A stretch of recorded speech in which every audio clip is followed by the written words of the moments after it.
State law enforcement could soon help in the crackdown on undocumented immigrants in Florida. It's all a part of a new agreement Governor Ron DeSantis announced today to follow through with the Trump administration's promises of mass deportation. Good evening. This is News 6 at 6:30, getting results. Thank you for joining us here live on News 6 Plus. I'm Ginger Gadsden. And I'm Justin Warmoth. News 6's Stephanie Rodriguez found out this new plan includes interrogating anyone believed to be undocumented.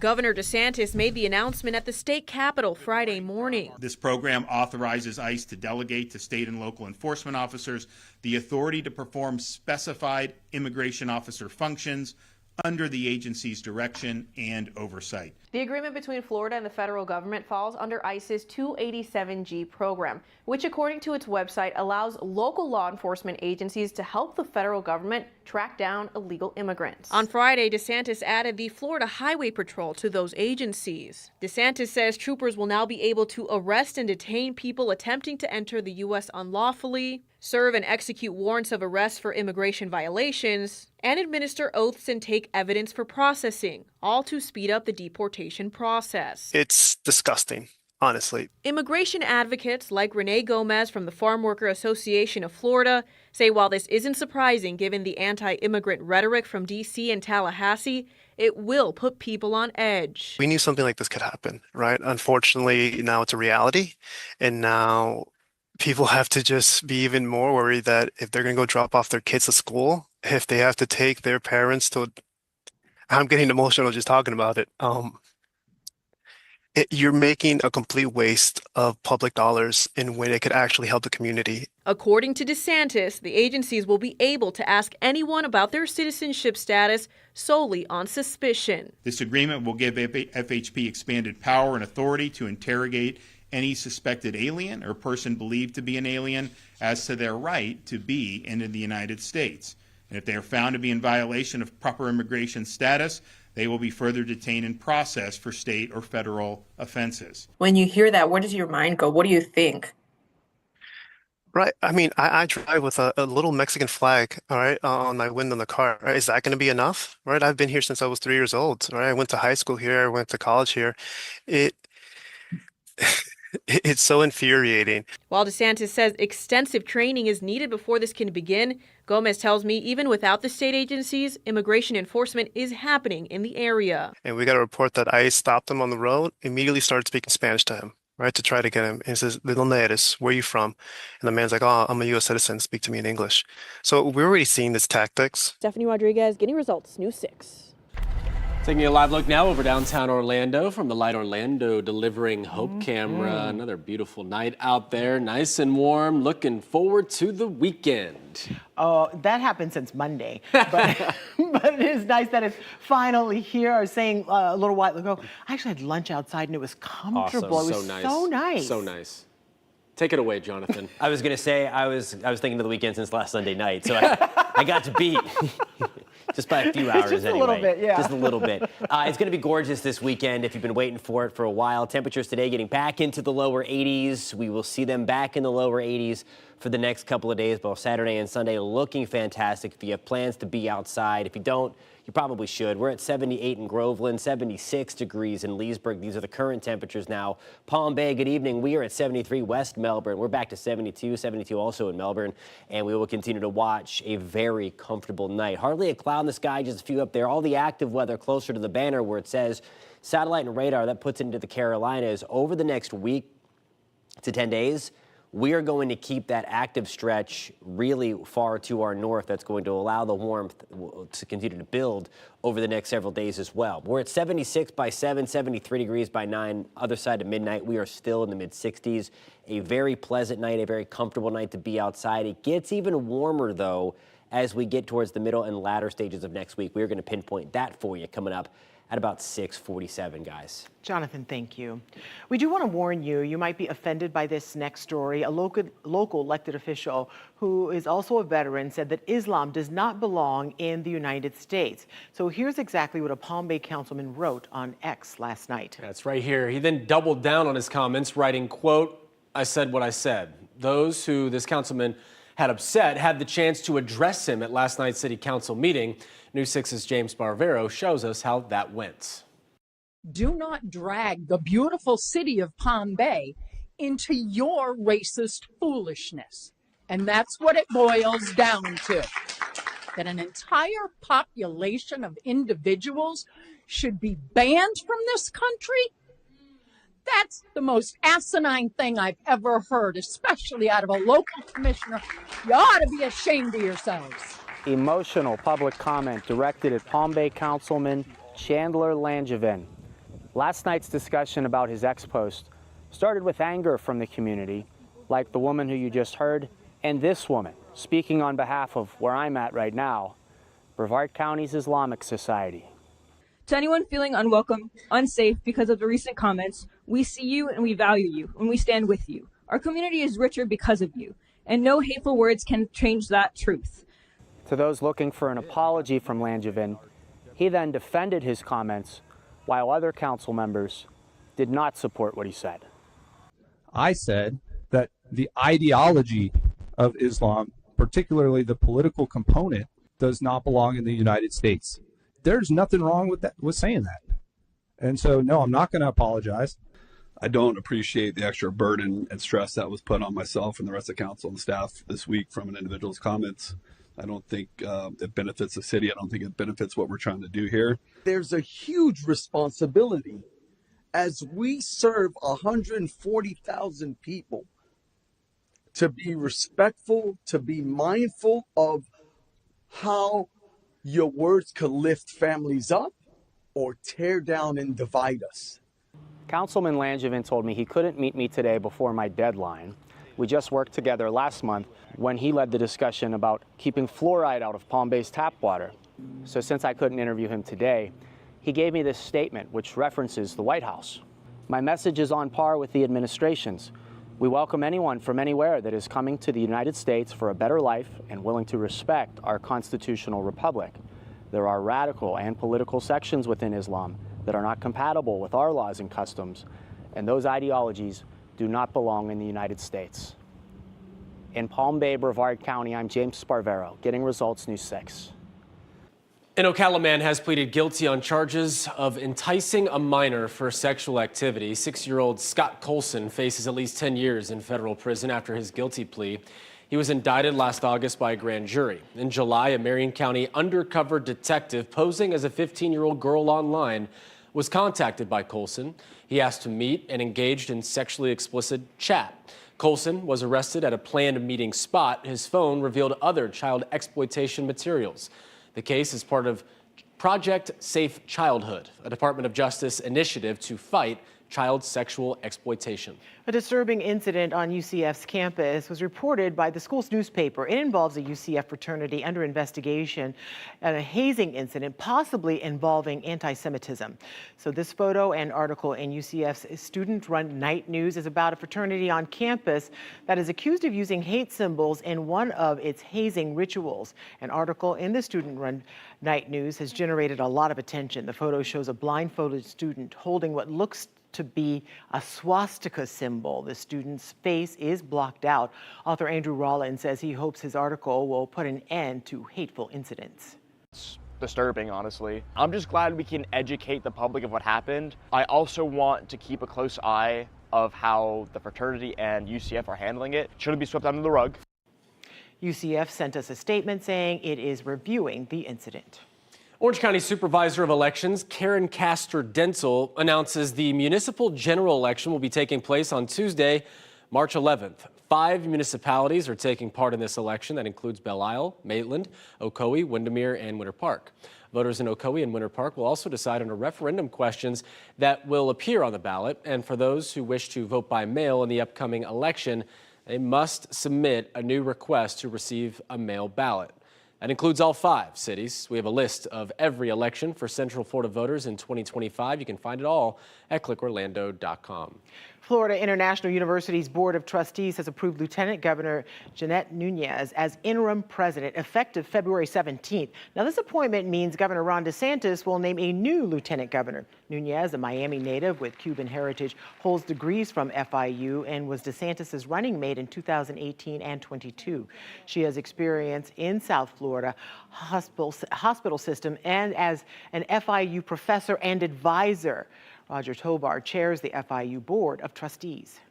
This combination of professional experience and an extensive network in South Florida and Tallahassee that makes Lieutenant Governor Nunes an ideal leader to help transition FIU into the future.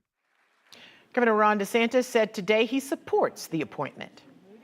This was something that she was interested in doing. She had my endorsement and my support, and I think that she's somebody that is very well regarded in the community. Kenneth Jessel, who has served as FIU's president since 2022, will remain at the university as senior vice president and chief administrative officer. The appointment drew opposition from a series of speakers, mostly students who expressed concern about Nunes's politics. One school district in Central Florida is allowing some of its schools to test out year-round sessions. But how do students and parents feel about it so far? So coming up, we're going to get reaction from them and share some promising signs for the school's future. You're watching News 6 at 6:30 live on News 6 Plus. We're getting results in Altamont Springs, Winter Garden, and all of Central Florida. We'll be right back. Brought to you by your local Toyota dealers. Toyota, let's go places.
Volusia County is once again at the drawing board for flooding solutions after the county council recently rejected a building moratorium. Now they're considering several proposals, including ending building on wetlands and finding ways to buy out properties that constantly flood. So they're holding a special meeting on Tuesday about this. News 6's Molly Reed spoke to the residents, hoping to finally get some relief.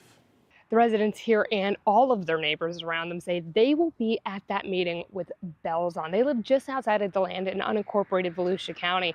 You can see these homeowners actually took matters into their own hands, building this berm to try to protect their home from flooding, but they say they're going to need a lot more help. The sad part about it is all of our money's tied up in this house. You know, we sold our other house and we're both retired. Pam Teeter and her husband bought this home back in July. The realtor didn't tell them the area had been flooding since Hurricane Ian in 2022. 3 months after they bought it, Hurricane Milton hit, flooding the home. So what gave you the idea, let's do the berm? We had two contractors here that we were trying to get work done because we lost all the flooring and sheetrock, and they're like, ma'am, we can't conscientiously come in here and do any work for you unless you address this flooding problem, because it wouldn't be right. Today, Teeter still has standing water on her property from rain weeks ago. While the clock counts down to hurricane season now, she hopes to get help from the county soon. And we have 2 pumps we're going to put in on each side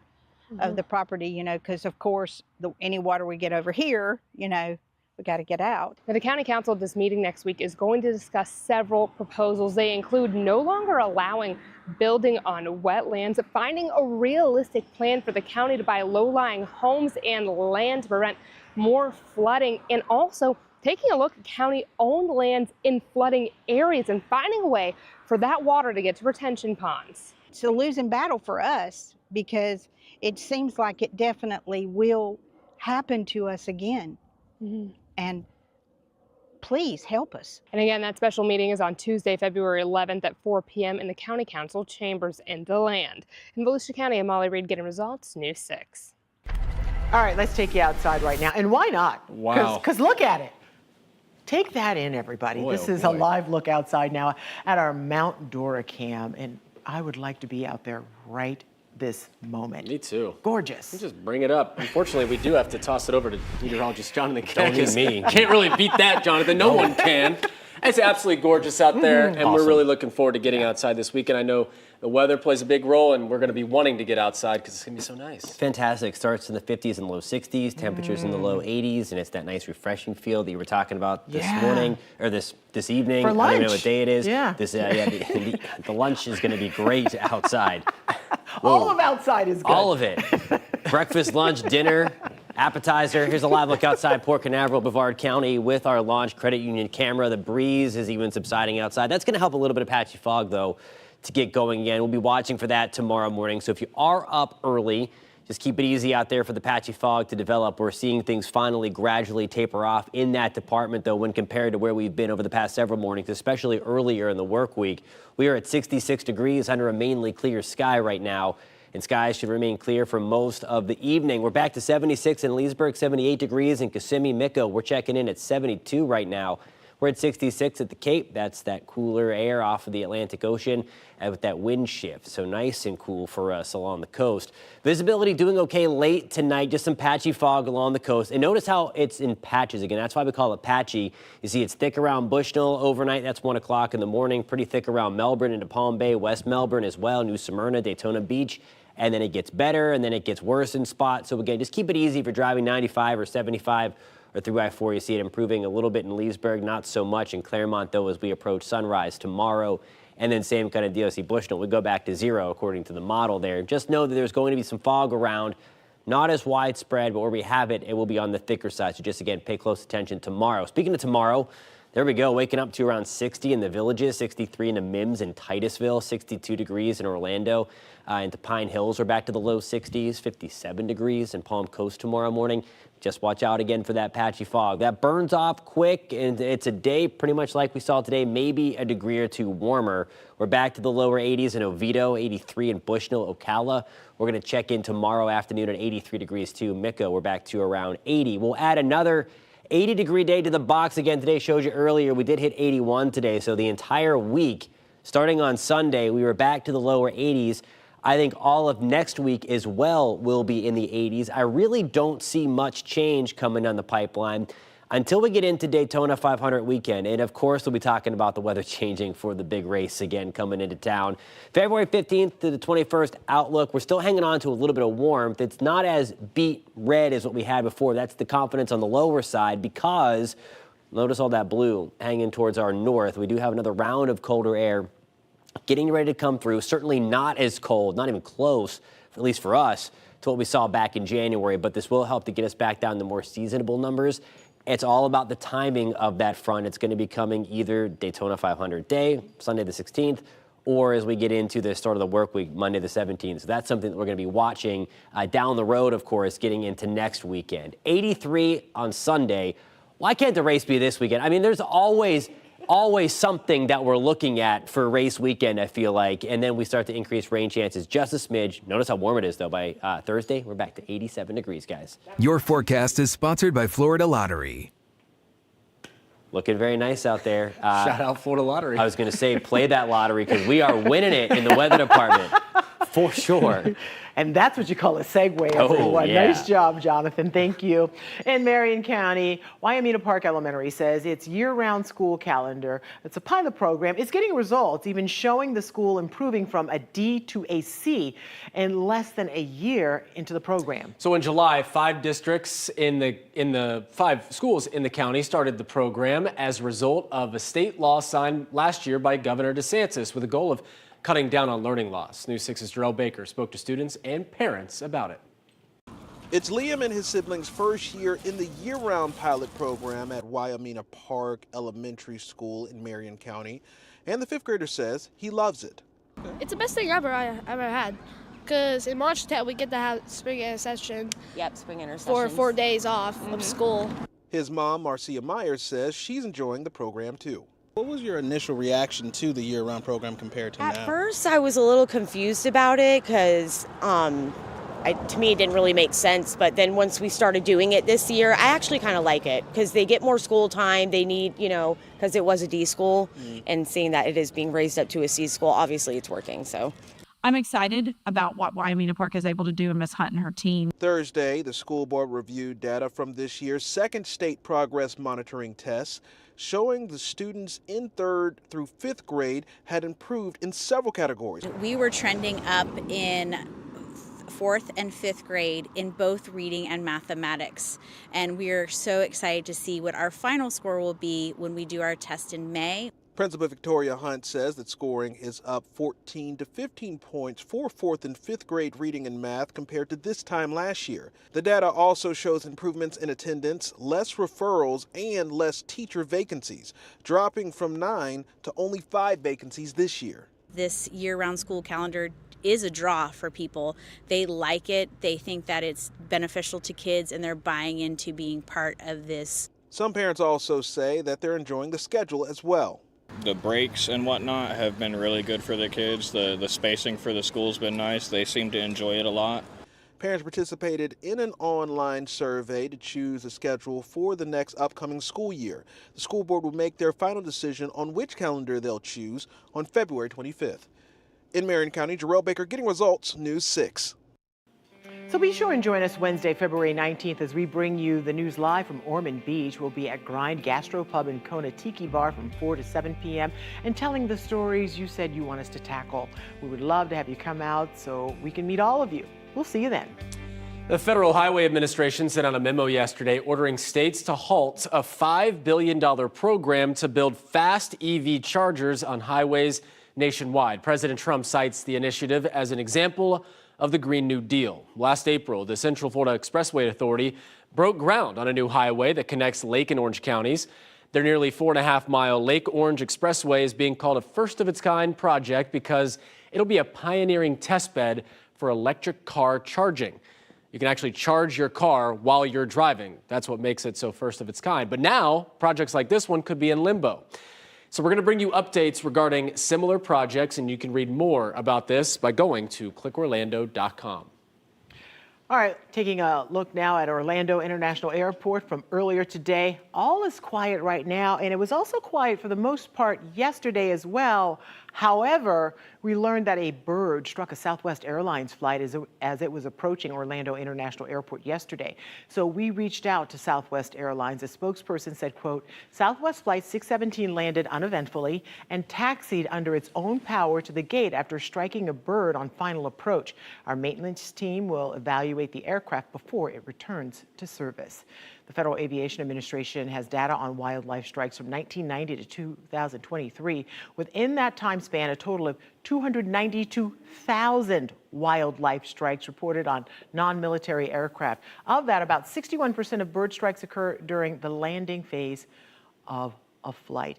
it's something you really don't think about, but I think if I remember correctly, at Tampa, when I lived in Tampa, they had dogs that would scare off the birds before flights would come in or take off, and that was their job to make sure because the it's so birds- close, and it's so close to the water, right? Yes, right. You had exactly. more concentration of all those birds that are. It's a scary thing when you think about it, because you can't really control it. Is that not what happened with Sully? Didn't they have Oh, a bird that's strike? right, a bird strike, Yeah, for and sure. so, after seeing that, I'm like, all right, get out of the way, birds. I mean, listen, it's not going to end up well for you. Yeah, I love can the tell you birds, that. but- Love you.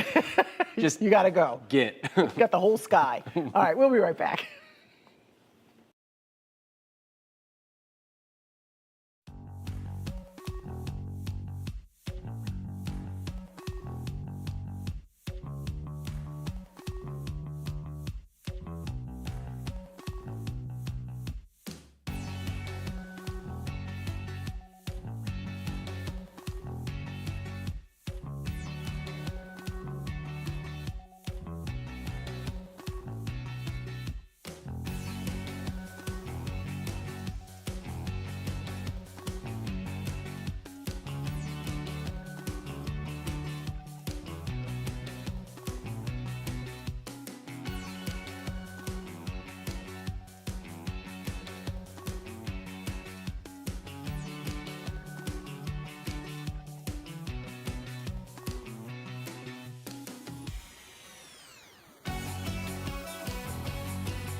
Earlier this week, we showed you some zoo animals making their own predictions on who will be the Super Bowl winner. And they calling us zoo animals? They know just as much as us, all right? We don't know jack.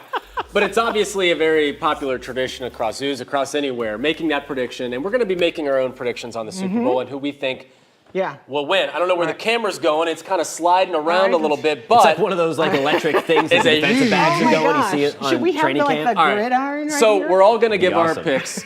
There we go. Oh, so I'm going to, well, come on. It's not that obvious. But yes, I'm going to go with the two-time defending champions, Kansas City Chiefs, to go with the three-peat. First time in history that's going to happen. And also, they have Patrick Mahomes still. And I have a hard time picking against him.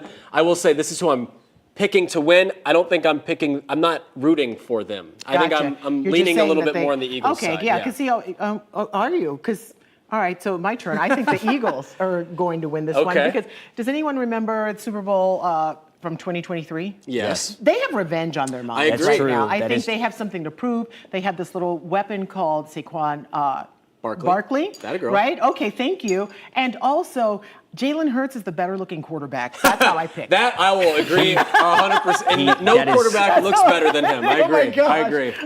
All right, Jonathan. Well, who do you have? Let's see which way this is going to tilt. All right. When they ask me who am I going to pick, I'm like, I don't know. And they're like, just pick. Just pick. Just yeah. pick. I think the Chiefs because of Patrick Mahomes, but I think Philly is the better team. On paper, they have the better I roster. put some money on this so you guys could pay me on Monday. I'm putting some on the weekend. We're just talking about some bets off camera. We know it's going to happen. Just a few dollars. Watch his All story. right. Don't go crazy. Yeah, That's right. Don't exactly. go crazy. Just whatever you can lose. That's it. That's right. No There you more go. than that. Hey, thank you for watching News 6 at 6:30. See you back at 11. Take care. Both of you think? I mean, I understand if you find